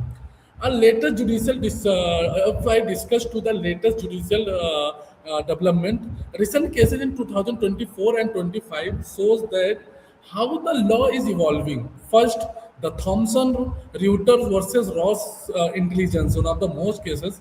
So it's very difficult to pronounce the cases. The court examined whether using the copyrighted legal database to train AI is a fair use. The key takeaway was that if AI is the competes with the original market fears, use become weak. So market substitution is now central. Second of the most important cases, as per I can recall it, that parts is the most important cases. So I can't recall that full of the cases, but the most important cases are the parts. The court made an important discretions. Training AI in copyrighted worker may be fair use, but strong pirated copies or not. This separate training activity from illegal data acquisition, which is a major doctrinal shift. Uh, Also, the ongoing New York Times versus OpenAI raises the issues of whether AI generated output can be substitute original journalisms. What do these cases tell us? First, court are not recognized as an author. Focus is just shifting towards fair use market and impact. There are growing concern about data exploitation without consent. So the debate is no longer just about the authorship; it is about the control over data and economics rights. Critical analysis, in my view, simply extended copyright protection to AI output is a problematic because it may have concentrated power in a large tech companies.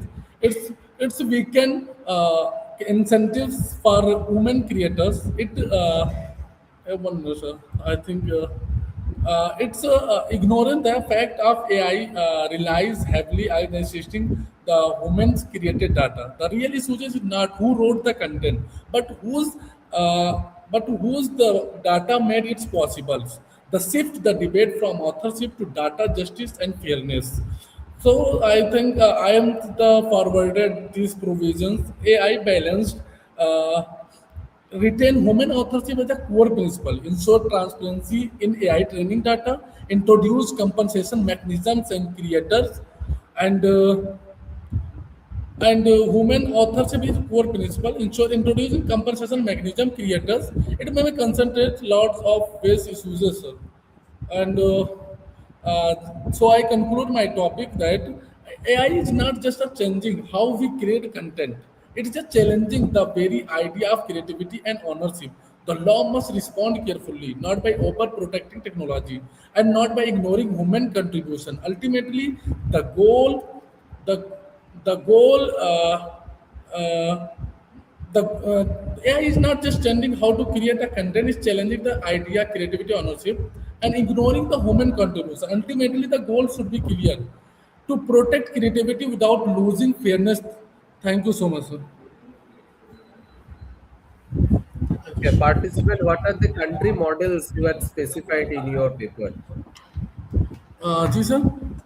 What are the countries' policy models you have specified in your paper? Sir, UE, European Union, sir, that's a making it a certain laws related of this, the protecting of the authorship related, who is the main author, and without consenting of AI copyright of these issues, they will be liable, sir. All right. Thank you for your presentation. Thank you so much, sir. Now the next participant is Arya Verma. Arya Verma, you can share your PPT. Yes sir first वाला उसका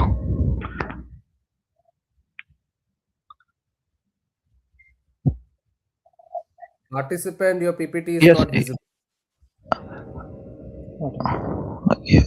share कर देना पहले वो वाला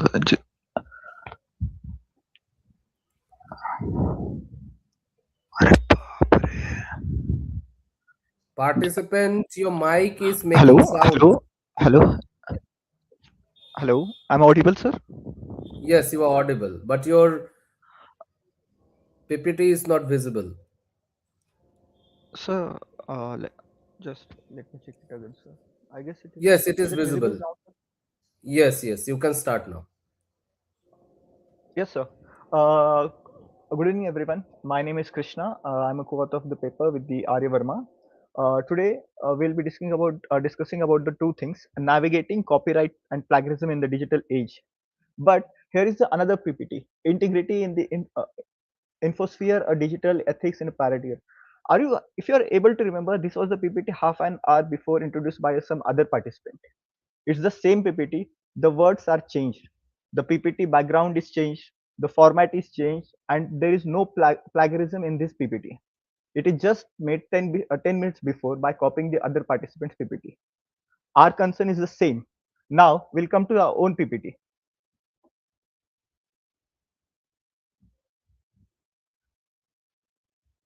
Now, as I shown in the last PPT, it was the PPT of the other participants who just presented his PPT before 10 minutes. So here we are with the same issue regarding copyright in the AI age. Now the plagiarism detection is going blind. Actually, even the last PPT, as I told, if I rephrase anything, the plagiarism is not able to detect anything. Though novel looking output, it is like it generates the same looking things, but it is not able to detect. So these are the things which has to be considered now, like novel looking outputs detectors, where Turnitin and similar tools compared against the references, they miss AI paraphrasing and transformative reuse. Suppose there is a word, again if it is the word is substituted, the detectors lie, the Turnitins lag behind it. So these are the things which have become the challenge before the legal researchers or any research associates. Even coming to the third point, which is unreported volume. Most of the time, as the time is flowing fast and the technology is moving, it has become like hundreds and thousands of pages can be read by the AI within a few minutes. So it has become a difficult to detect such plagiarism and AI content in these such PPTs or the any research work, which has become a concern all over the research. But there are some challenges to it, like, see, it is a two-horn problem for a copyright, like whether to recognize the work of a AI or not. What if we recognize the work, and what if we do not? Let's come to the point where we recognize the work of a AI. Then what can happen or what can be done? So AI can mass produce nearly identical variation without tripping any plagiarism check. Suppose the research paper introduced in Oxford University can be made in a different 100 ways and can be published in a different universities. Neither the flag can be flagged, neither the AI can be flagged. But there are some issues with it. If we recognize such machine work or the AI work, human creators will lose their work or their value. Suppose a human painting is created by a artist, which is took around 4 to 6 months for him to prepare, but within a few minutes the AI can make 1000 similar. So original work will lose its value if we recognize the work of a machine work. Additionally, the incentive to create original human work will collapse. The human artist won't be interested, or the legal researcher won't be interested in creating a new original work. Where if we recognize the machine work, the authorship becomes a question of who owned the model, not who thought the model. But what if we don't recognize the machine work and we say that this is the AI content, and we can't be recognize this content? Then there are some times also, especially in the coding, even in the AI or some research papers, there has been extraordinary work done by the AI. Even I have mentioned extraordinary AI outputs. Even the museum quality work would have a zero legal value, and where as a simple human sketch protected, like a Bellamy style portrait that sold for, I'll be giving the example further, was for around 432K grants, is not. So you can just understand, like if we do not recognize the machine work, the humans, the machine work which has a great value, or the work which has been done with a great value, will won't be having any value. So these are the reasons why we are in dilemma whether to recognize or whether not to recognize the machine work. But there is a one thing: the companies will produce the work, but it will, but without a clear owner, it stays in a legal limbo. Suppose tomorrow there is a good sketch or any Participant, your work slides or are any. not moving. Oh, just a moment, sir. Okay, the companies will be creating hundreds of such work, and there will be legal limbo. That legal, we won't have any law to control those corporate productions. Now, coming to the human center foundations of the copyright, though there has been originality, phase 1991 requires a modicum of creativity. Whose creativity counts when a model generates output? Whether the authorship, the droid author tradition link work to the author's identity and personal rights. A model has no identity. So neither its originality, authorship, and the incentive. The long protection term exists to reward human creators, and algorithms no reward to keep producing. So this is the main example. That's the incentive. If a writer is writing anything, it has a protection for years, but the human, whereas the algorithm don't need such needs. As I in the prior slides, I was explaining about the value of the portrait was around 432 k grants for a simple painting. It can be made by AI in thousands of times, but it will be having zero value if we do not recognize such paintings. Participant, move to the solution and conclusion. Yes, sir. There are two solutions. First thing is a blockchain, where blockchain will decide the disputes over who made this first, as it will create hash, ledger, and verify. It will have a transparent value. Anyone can verify who registers first, and it cannot be written. So that is the benefit of a blockchain, which will decide the who has written the first. Coming to the next point, now it is like whether it is edited or tweeted sidely. It can be decided in digital watermarking, a proof of hidden work. There can be divided into visible and the invisible. This is the solution where the logos are and words are visible there, but there are some things as lines or blind zero watermarks will survive. This will help to protect original work, uh, uh, can defend it work in a plagiarism thing. Now registry and evidence, but there are two issues. Now I'm talking about the blockchain and watermarking. The blockchain will work as a registry of a original work, whereas watermarking will be the evidence Participant, that you are this has. exceeded time. You can conclude in very short and crisp manner. Yes, sir. So the only solution is pairing the watermarks blockchain with the copyright law, because the blockchain is a proof of first ownership, whereas the watermarking embedded evidence survives copying and paraphrase and distribution. It will help to from protecting the editor work, whereas blockchain will decide who registers first, and traditional law or the copyright law will help to decide the human judgment for the fair use, transformative or moral rights and jurisdiction. Here I commence my presentation, sir. Thank you so much. Okay, so these are the technical solutions which you guys has like came across. Like these solutions are already implemented widely in EU. So Yes, European sir. Union and the Western world has already implemented these solutions. If you know, already Mhm. number of like audio recordings which are being generated by the artificial intelligence are having the audio watermarking, like from which Yes, sir. platform these are being generated. So they are not audible with the human ear, or like they are not detectable by any human, but any machine or the any machine learning mechanism can detect it. So these are solutions for the digital products or the digital any literary, artistic, dramatic works.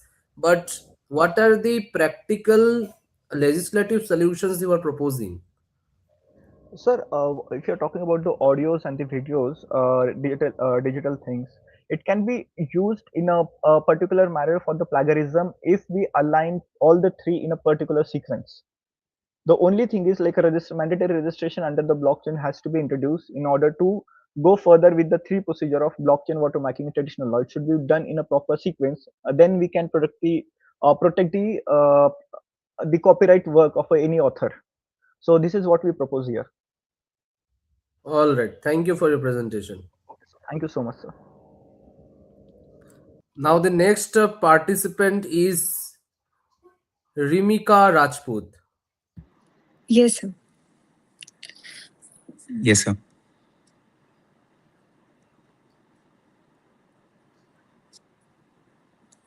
Yes, kindly share your presentation.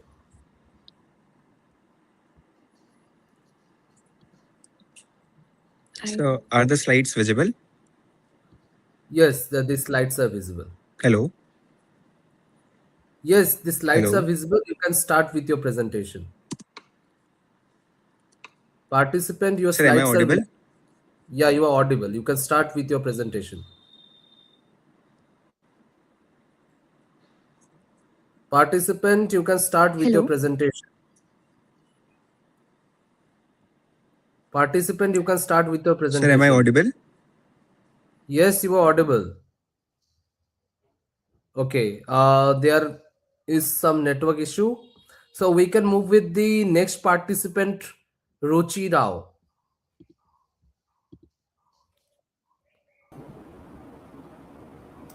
Good evening, sir. Rimika Rajput will be taking you next. Yeah. So, Yes, your where's PPT is is my visible. slide? You can start.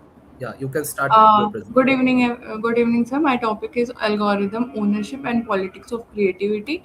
I want to discuss how algorithm and author, author can be go hand in hand in place hand in hand. Firstly, I would like to deal with three questions. Whether how does why we choose this topic? Firstly, does AI actually disturbs the ownership?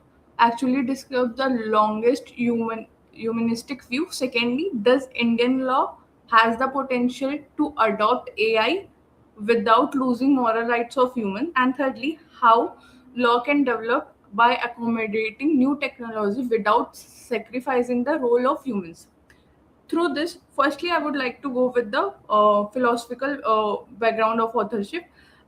First, um, Roland Barthes has made Roland Barthes theory, which says that the debt on the debt of an author when when a book is published or text is published through the time the intent of an author should be died and a rebirth of a rebirth of reader should be begin where how reader will how reader will interpret the particular word, what are the how reader is going to interpret it rather than what is author interpretation and what author is going to say.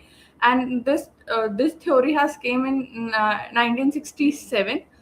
Cut to after 2 years, the Michel Foucault questioned what is an author. Author is a social function, and where the power of text has been shifted to author, people tend to buy books or tend to believe in a philosophy that an author is saying.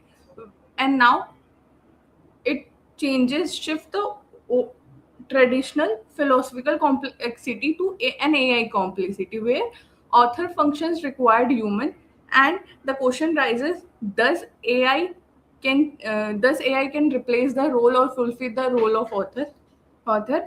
Now this begins with the question: can an AI be an author?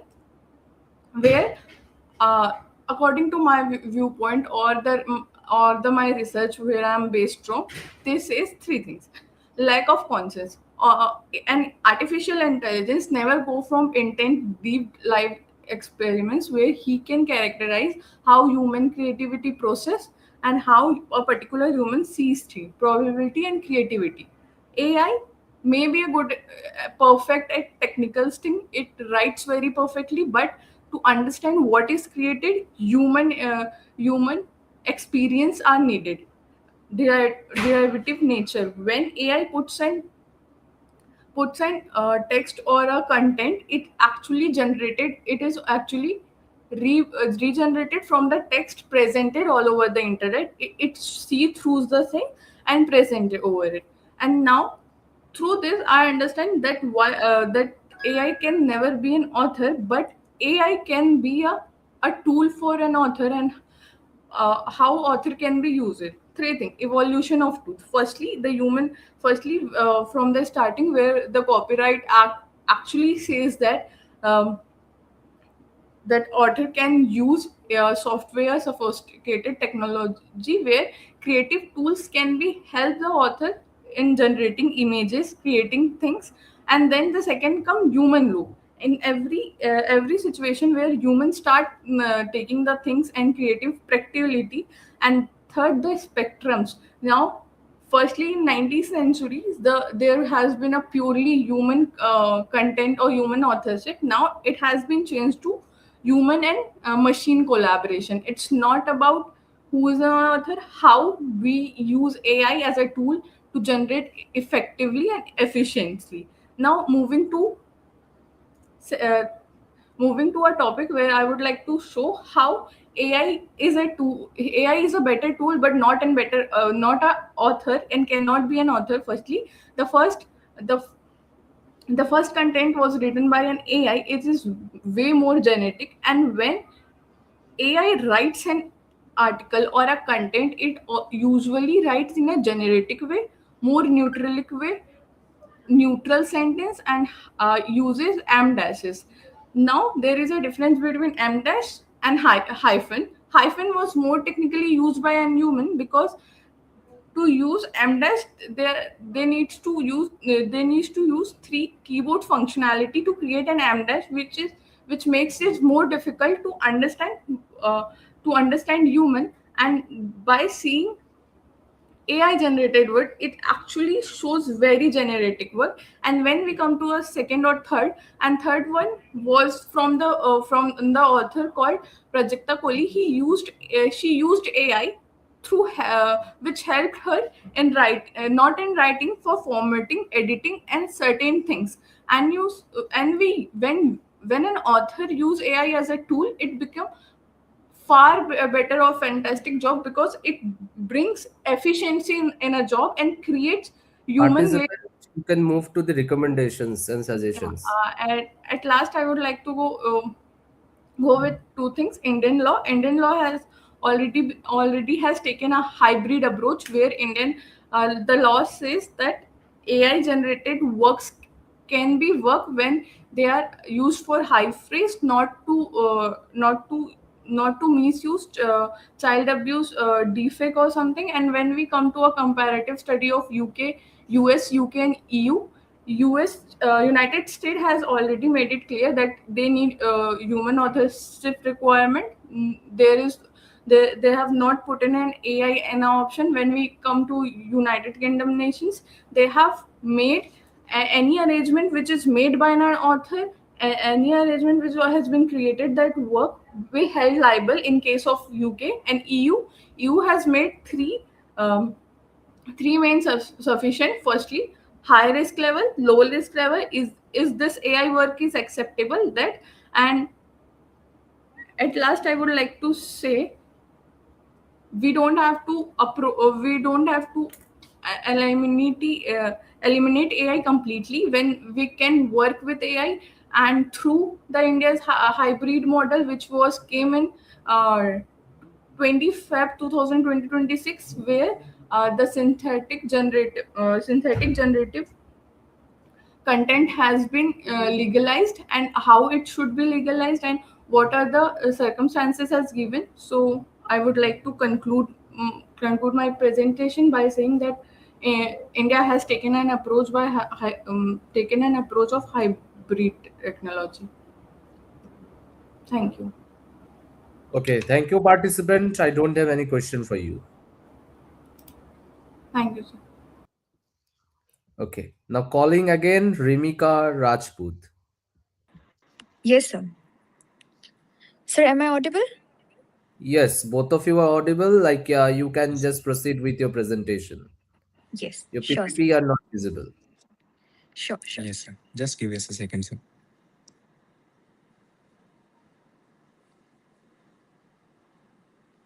I hope it's visible. Screen is visible, but there is no PPT. We have to Okay. upload it on the site.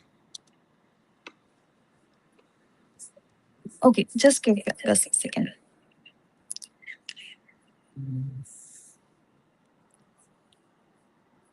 Back. If you are presenting with the screen, you have to give permission to the whole. Okay, okay. Slides and PDFs. Computer. Upload file.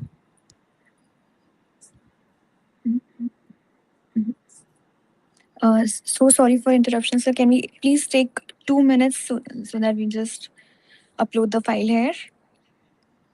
So then we can move ahead with the next, then we can come to you. Sure, sir, sure. Sir. So sorry.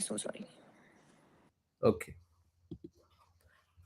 Okay, we are good to go with Kathena Serin.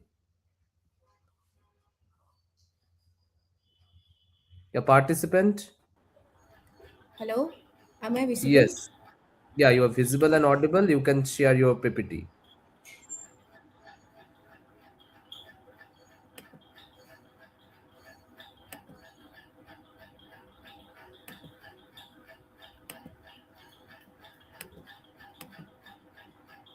I hope the PPT is visible.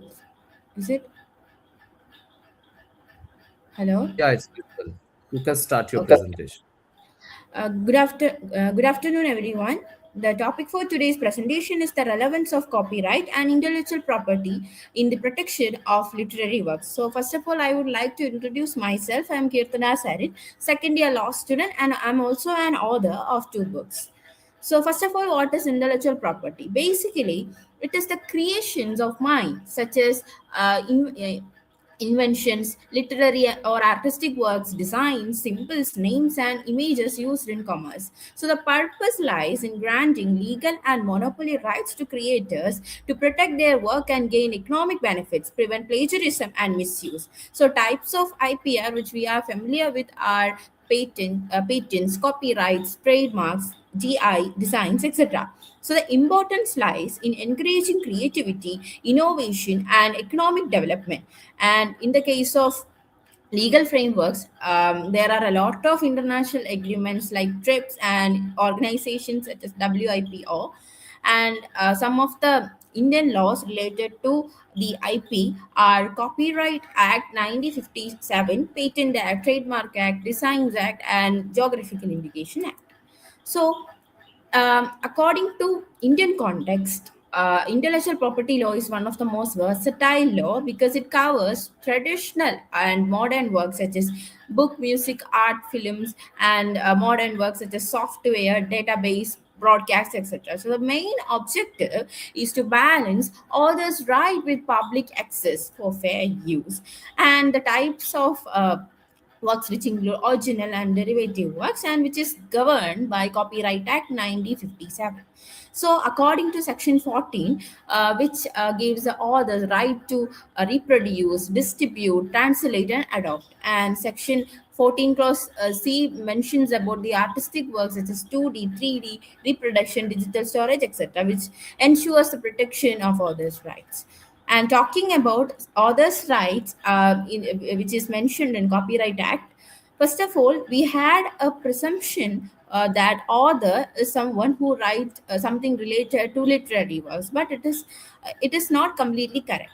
In the case of literary, musical, and artistic works, the creator is the author according to law. And in the case of film, sound recordings, etc., the producer. And in the case of computer generating work, the person who is making or causing it will be the author. So section 17, which mentions or which declares that the first owner of a copyright will be the author, and section 57, which defines a moral right such as right of paternity, in which an author can claim authorship and credit, and right of integrity, which means to prevent distortion or modification, and section 58, the protection against infringement. An owner can recover infringing copies and take legal actions in the case of piracy, etc. And there is an exception, no liability if done without knowledge. And talking about international frameworks, the first copyright law, which recognize author as the owner, as the owners of the creation, which gave protection for 14 years, was the state of Anne, and other key international instruments such as Universal Copyright Convention, Berne Convention, Rome Convention, TRIPS, and some of the other treaty are WIPO Copyright Treaty 1996 and WIPO Performance and Phonographic Treaty. So the objective is much similar, to protect the author's rights and also public interest and address the challenges of digital era, etc. Talking about the judicial intervention, the Indian judiciary had played a significant role in expanding the scope of copyright to address plagiarism, unauthorized use, and digital piracy.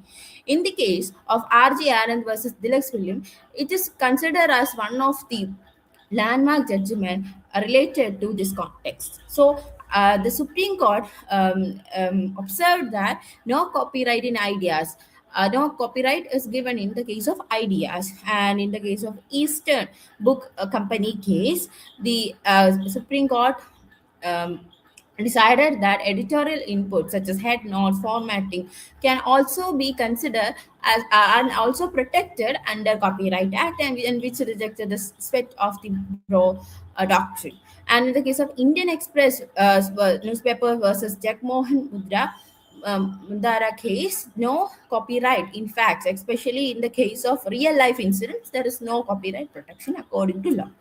And what is the role of copyright in safeguarding literary works? So first of all, this which enables authors to control use and benefit from the creators, and which prevent unauthorized copying and misuse of literary works, and encourage creativity and free expression by ensuring protection, and also maintains a balance between authors' right and public access, then promotes originality and discourage plagiarism, preserves authenticity and integrity of creative works, act as a system of fairness, recognition, and economic support.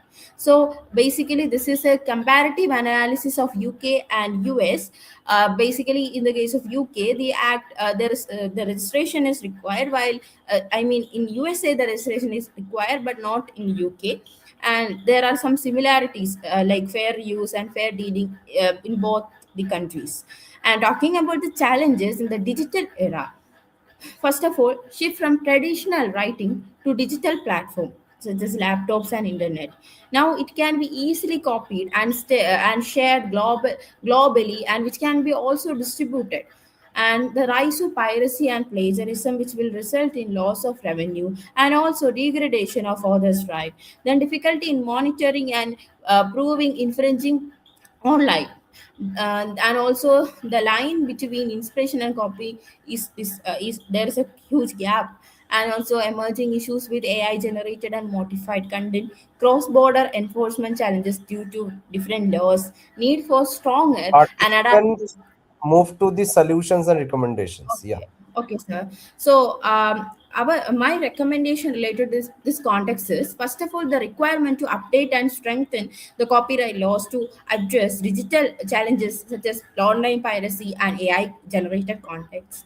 Then, the requirement for the introduction of stricter enforcement, which measures and penalize for copyright infringement, especially in the case of plagiarism, and also the improvement of global cooperation to govern the cross-border copyright infringement more effectively, and then to simplify the legal proceedings and to promote awareness and education among students, authors, and researchers. Finally, there is a need to develop an efficient licensing mechanism to make the legal use of of the content smoother and more accessible. So, thank you. I would like to end my presentation by stating that the problems which are faced by authors are not new, because in each and every era, I believe that in future also we will face more new challenges, and we can also find solutions related to this. Thank you. Okay, participant, what are the country policy models you had incorporated in your paper? Sir, can you repeat? What are the country policies you had incorporated in your paper? What are the national policy models? Especially in the case of there is an statute which is Copyright Act 1957, which protects the author's right, especially in the case of reproduction, distribution, translation, and adaptation. So there is a comprehensive mechanism. It is a comprehensive mechanism to protect the rights of authors and also their creation without destroying, and also without infringing the rights of the authors.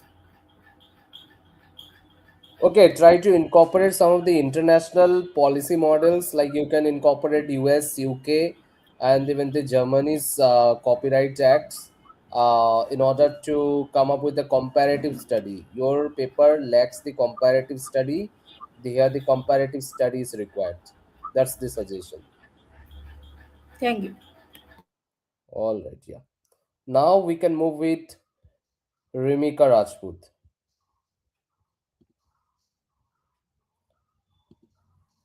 Yes, participant, you are not audible and visible. So is it visible now? Yeah, you are visible now. Yes, sir.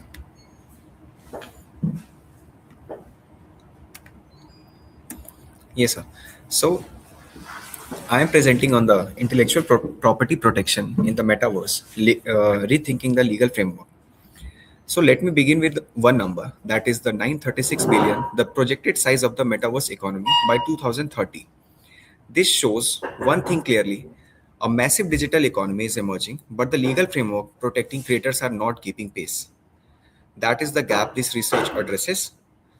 So the second slide is about the metaverse combines the virtual realities, the augmented realities, and a blockchain, enabling users to create and trade assets like NFTs, avatars, and virtual land. But here is the issue. IP laws were designed for the physical world and Web 2.0, not for the decentralized virtual ecosystems. So the central question is, are existing IP laws sufficient for the metaverse? If not, what needs to be changed? The urgency becomes clearer when we look at the scale. 105 billion market already and nearly 936 billion by 2030. Millions of users and billions of NFTs transactions are already happening in the present world. So this is not the future speculation, it is just a present digital economy. And where there is a value, there must be a legal protection. Slide 4 is about the copyright challenges. Copyright law technically extends to digital spaces under the Berne Convention and WIPO Copyright Treaty. But in the metaverse, key problem arises, that is the NFT ownership paradox. Owning an NFT, that is not equal to owning a copyright in the underlying work. For example, there was a case law named Micromax versus Quentin Tarantino. This raised the issue of whether NFT sales equals publication or not. The second is the AI generated content issue. In Anderson versus Stability AI, that is the 2024 case, training on copyrighted works is disputed. Pure AI generated works lack copyright protection. This was held in this issue. So the result is authorship, ownership, and the enforcement are increasingly unclear. This is the trademark issue. Slide 5 will be dealing with the trademark issues. The trademark law has seen major developments like the Holmes and Ration, the Meta Borkins case. The Honorable Court has held that the NFTs can infringe trademark, rejected artistic defenses. The another case is about the Nike versus StockX, in which it was held that the NFTs linked to physical goods still raised infringement issues. Another case is about the Yuga Labs versus Rips. The copyright and trademark are separate rights, both must be protected independently. So the key takeaway is the traditional trademark principles applies but require adaptation of virtual goods. Slide 6 is about the design and virtual fashion. A new industry has emerged, virtual fashion. Brands like Gucci and Nike now sell digital only products in the digital world. So the legal issue is that design laws were meant for physical objects. However, EU now allows registration of purely virtual designs. Courts recognizes crossover protection, that is the digital physical. So the challenge is without proper classification, creators lose protection. Slide 7 will be dealing with, we will be dealing in slide 7, that is the core legal challenges. So three structural problems remain. That is first one, that is the jurisdiction. In jurisdiction, there is a borderless world. Which country's law will apply? The second is that the platform liability. Platforms control content but claim safe harbor protections. Third one is that the user ownership. Many platforms claims rights over user generated content. These issues show current legal frameworks are stretched beyond their limits. So there are some recommendations in the slide 8. That is the new WIPO treaty, global framework for metaverse IP and trademark reforms, register marks for virtual goods proactively, that is the NFT legal standards, clarify the NFTs, don't transfer copyright by default, platform accountability, and the last one is the stronger enforcement plus clearer user rights and clear user rights. So the last is about the conclusion. The metaverse is not just a technological shift, it is a legal turning point also. So our key suggestion is that the existing IP laws are relevant but insufficient. Courts are adapting but inconsistently. The different courts are interpreting in different way on the basis of the subject matter of the jurisdiction. What we need is a coordinated global reform should be adopted by the countries and WIPO administered bodies. This was our presentation, sir. Thank you so much. Okay, as participant, there are multiple countries working on, like as I well mentioned before also, like a trademark, watermarking of the audio records for the protection of their copyright and the other rights. Also, watermarking in the artistic works in any of the digital art forms. So these are already pre-existing thing. So, what exact like changes you want specifically when you talk about the metaverse? Yes, sir. So actually, in the present slide also, we have dealt and we are saying that there are existing laws, but the existing laws regarding the trademark and copyright, that were all when it was meant for the physical products also. If we talk about the blockchain technologies cannot be intercepted very easily. There are several integrated technologies that cannot be very easily we can interpret each and everything. So we are just giving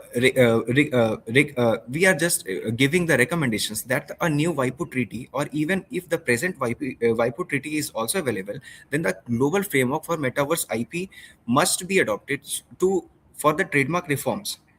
And the jurisdictional challenges, like if the blockchain is, if I am, for example, if I am infringing the trademark of any brand, for example Nike, in sitting in India, but I cannot be very intercepted very easily that I am sitting in India. So we are just having a recommendations that a new WIPO treaty should be adopted to deal with the virtual realities. All right, all right. Try to incorporate some of the practical solutions with respect to metaverse. There are a number of research papers by the scholars related to this subject matter.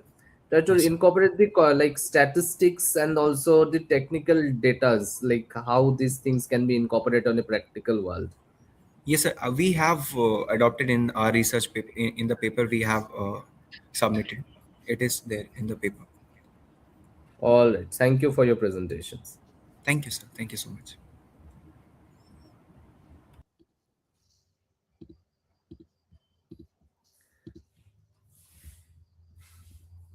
Okay, as we come to the end of this technical session, I'd like to extend my gratitude to all the presenters for their exceptional research contributions and for their valuable moderations throughout this session.